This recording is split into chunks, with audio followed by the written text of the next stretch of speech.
Mga kasubaybay, sa ginagawa kong pagsusubaybay sa mga nangyayari ngayon at siguro ito ay bagong-bago lamang na lumabas sa YouTube tungkol kay Saldico. Alam niyo mga kasubaybay, kahit kailan hindi niyo narinig sa akin, mula sa akin, na binanggit ko ang ating Pangulo. Alam niyo mga kasubaybay, putok na balita ngayon ang tungkol kay Saldico na lumalabas ayon sa pahayag ni Saldico, ang magpinsang Romualdez at Bongbong Marcos sangkot sa napakalaking anomalya o nakawan sa kaban ng bayan. Ngayon, bagamat yun ay balita pa lamang, napapanood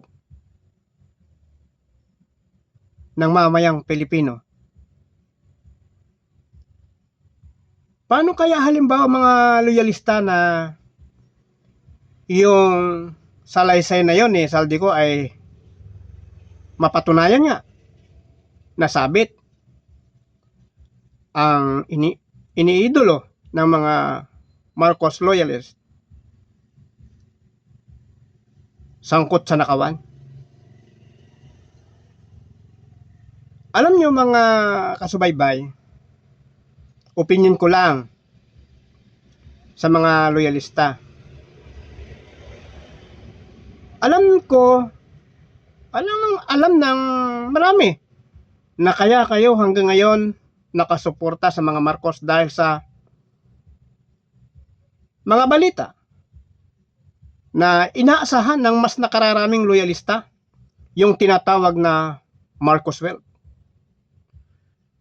Na yun daw, ayon sa testimonya doon sa pinapakitang Last Will and Testament ng Marcos Sr., doon sa mga kayamanan na sabihin natin kanila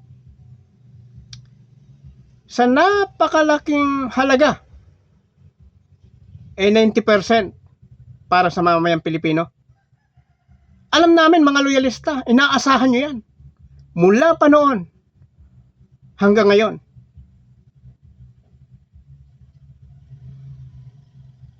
Paano yan? Kung ang iniidolo nyo ay, bagamat hindi ko sinasabing direkta na nagnakaw si President Marcos, lumalabas, sangkot. Nasaan yung inaasahan nyo? Hindi ba maaari na ito na yung panahon magsalita kayo mga loyalista? Mr. President, matagal kaming sumuporta sa iyo. Matagal kaming umasa sa pangako ng iyong ama. Paano mo kami may pagtatanggol ngayon na kami man ay, sabi nga sa ibang salita mapapahiya din kami sa taong bayan sapagkat matagal kami sumuporta sa iyo sa paniniwala na hindi gagawin kailanman ng mga Marcos sa magnakaw. Ngayon na ninyo kalampagin ngayon si President Marcos. Nasa na yung ipamimigay ninyo? Siguro kung magawa ito ni Marcos at kumilos siya, baka makabawi pa siya kung halimbawa, alam naman natin na sinisigaw lamang ng taong bayan ay pag nanakaw siyang sanhi ng kahirapan ng buhay at mga kasakunahan. Alam ko ang makakapagpahilom lamang ng panawagan ng taong bayan at ng galit ng taong bayan salapi din na ipinangako ninyo. ng Marcos Sr. Mr. President, ito na yung panahon. Ito na yung pagkakataon. Dapat gawin mo na. Kumilos ka. Hindi pwedeng hindi ka kikilos. Sapagkat nakikita ko sa ginagawa kong pagsusubaybay sa nangyayari. Hindi sa pabuti ang nangyayari ngayon. Sa palala. At kung hindi mo ito mapipigilan, hindi mo magagawa ito ng paraan. Wag naman sana. Baka pumasok tayo dun sa sinasabing civil war. Napakalaking kahihan lalo, Mr. President. Pero kung kikilos ka at gagawa ka ng paraan,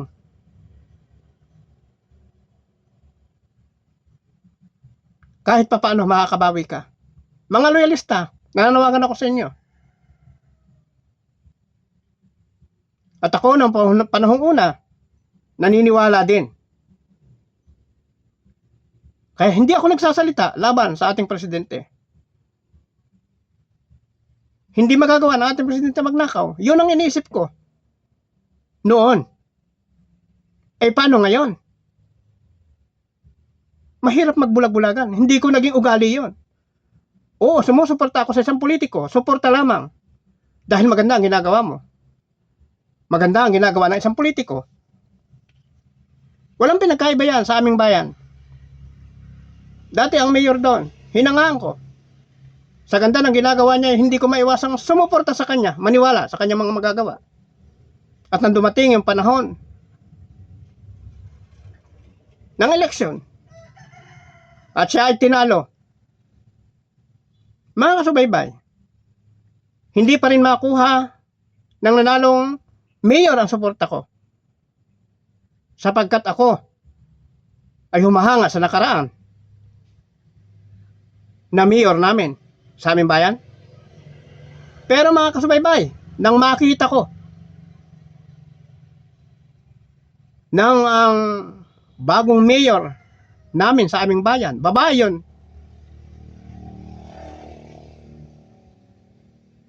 napakaganda ng kanyang ginagawa. At higit na maganda, nahigitan, kung napaganda ng nakaraang administrasyon, mayor ng bayan namin, ang aming bayan, nakakatuwang ibalita, mas higit pang pinaganda ng aming ina ng aming bayan. Yun lang masasabi ko sa mayor namin. Na ngayon, sabi ko nga, mayor, nakuha mo ang aking suporta. Saludo ako sa iyo. Kaya sa inyo, mga Marcos loyalist, babalikan ko kayo. Sige, noong una, humanga kayo. Kasama nyo ako na humanga sa ating presidente. Paano? Kung sangkot sa isang nakawan. Hindi ako pwedeng sumuporta. Hindi ako bulag na tao. At hindi rin ako mangmang. Para hindi ko withdraw ang aking suporta sa kanya. Samantalang sangkot sa korupsyon. Bagamat hindi pa napapatunayan. Ang sinasabi ko lang sa ganang akin. Ngayon ko lang nasabi sa pananahimik ko tungkol sa ating presidente. Pero sabi nga kanina, namamahinga ako. Masama ang pakiramdam ko. Pero habang ako'y namamahinga, mga kasubaybay, sumusubaybay ako. Katulad na pinangako ko. Susubaybayan ko anuman ang nangyayari sa ating bansa. Kaya nang lumabas si Saldi ko at nagbigay ng mga pahayag laban sa administrasyon, bagamat hindi pa ako naniniwala sapagkat hindi pa napapatunayan. Sana, Mr. President, bumawi ka. Sana, gawin mo lahat ng paraan. Sa nakikita ko, sabihin ay sa mababang opinion at ideya lamang, panahon na ito, na kung totoo yung Marcos wealth, ilabas mo na, pamigay mo na sa mga loyalista mo. Dahil kapag ang mga loyalista mo, iniwan ka pa, Mr. President, Hindi para sa presidente ang kangkungan.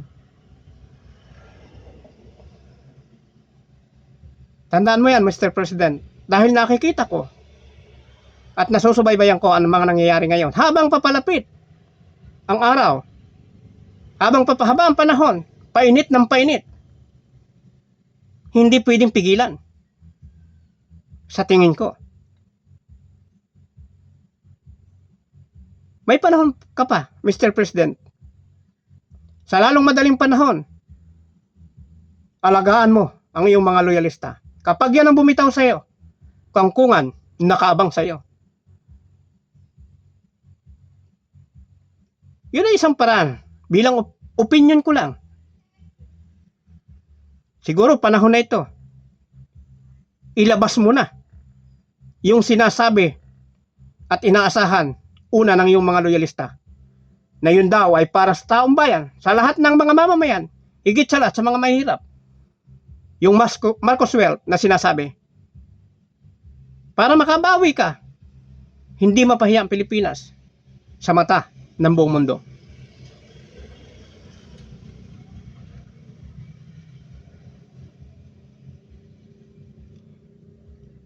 Kaya, ito yung tamang panahon.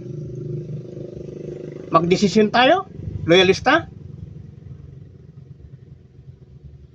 Magbubulag-bulagan ba kami, loyalista? Patuloy ba kaming susuporta kung sakalit mapatunayan? Hindi ko sinasabing akusado ha, kung sakalit mapatunayan, dahil ito isang expose lamang. Ng isang taong itinuturong mastermind. Ay lumalabas, utusan lang siya. Ay sino nag-utos?